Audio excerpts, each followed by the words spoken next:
बेटा आज हम लोग पढ़ेंगे ध्वनि प्रदूषण के बारे में। इसे क्या कहते हैं इंग्लिश में? Noise pollution.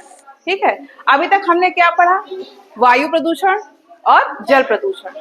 ऐसे ही ध्वनि जो है यानी कि जो आवाज है ये भी प्रदूषण की ही कैटेगरी में आती है। जब आवाज एक लेवल से ज्यादा हो जाए यानी कि वो शोर में बदल जाए तो उसे हम क्या कहते हैं? ध्वनि प्रदूषण। इसकी देखो परिभाषा क्या होती है।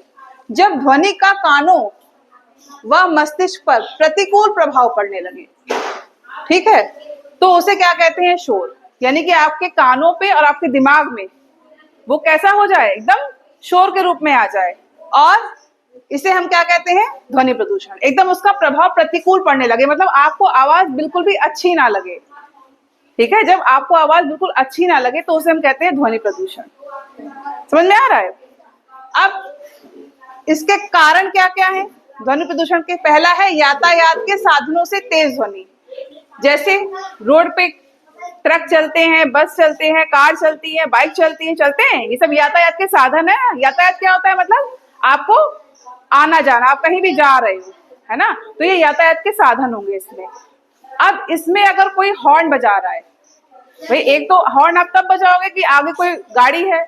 कुछ क्या होते हैं हॉर्न ऐसे ही बजाते हैं, तो वो क्या करना है? आपको हॉर्न ऐसे नहीं बजाना है, वो किसमें आ जाएगा? नहीं तो शोर की कैटेगरी में आ जाएगा, कि मतलब वो ध्वनि प्रदूषण में आ जाएगा। समझ में आ रही है बात?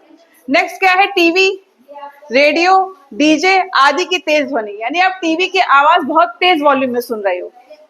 डीजे पे लोग डांस करते हैं तो क्या करते हैं? साउंड को बहुत तेज कर देते हैं, तो वो ध्वनि क्या होगी? अनुकूल ना होकर एकदम प्रतिकूल हो जाती है हमारे कानों के लिए। नेक्स्ट क्या है? पटाखों की तीव्र आवाज। पटाखे दीपावली पे छुड़ाते हो तो उसकी आवाज भी कैसी होती है? बहुत तेज होती है।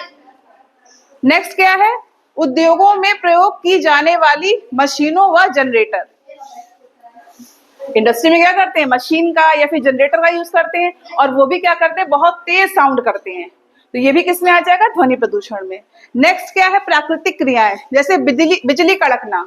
बिजली कड़कती है, या तूफानी हवा, और या फिर ज्वालामुखी का विस्फोट, तो इसमें भी बहुत तेज साउंड आती है, तो ये भी किस में आएगा? ध्वनि प्रदूषण में।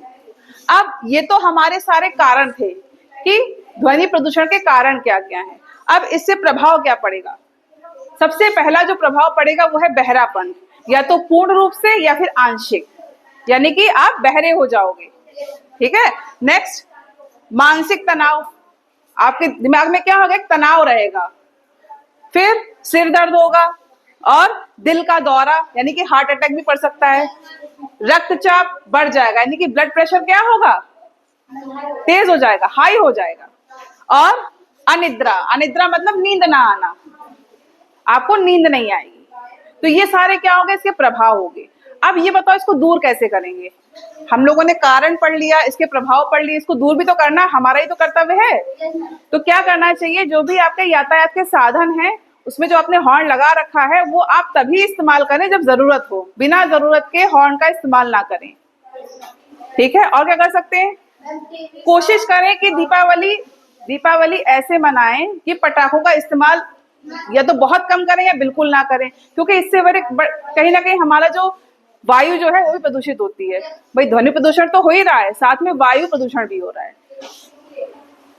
और ज्यादा पटाखों से क्या होता है? जो पक्षी रहते हैं पेड़ों में या जो जानवर होते हैं वो भी प्रभावित होते हैं, उनको भी बहुत दिक्कत होती है ना। और क्या कर सकते हैं हम लोग? उद्योगों में जो आपने मशीन इस्तेमाल करी है उसका क्या करें? बीच बीच में उसको चेक कराते रहें, है ना, उसकी सर्विसिंग कराते रहें। और जब मशीन ज्यादा पुरानी हो जाए तो उसको बदल के नई मशीन का यूज कर सकते हैं, है ना। तो ये सब क्या है? ये सब तरीके हैं जिनसे हम ध्वनि प्रदूषण को कम कर सकते हैं। और डीजे है जैसे, है ना, और टीवी की वॉल्यूम कम कर दीजिए, रेडियो भी कम धीमी आवाज में सुनिए, और डीजे का भी प्रयोग कम ही करिए। अब तो ये रूल भी है कि रात के 10 बजे के बाद डीजे नहीं चलेगा, है ना। तो इन सब रूल को फॉलो करिए और ध्वनि प्रदूषण को क्या करिए? कम करिए।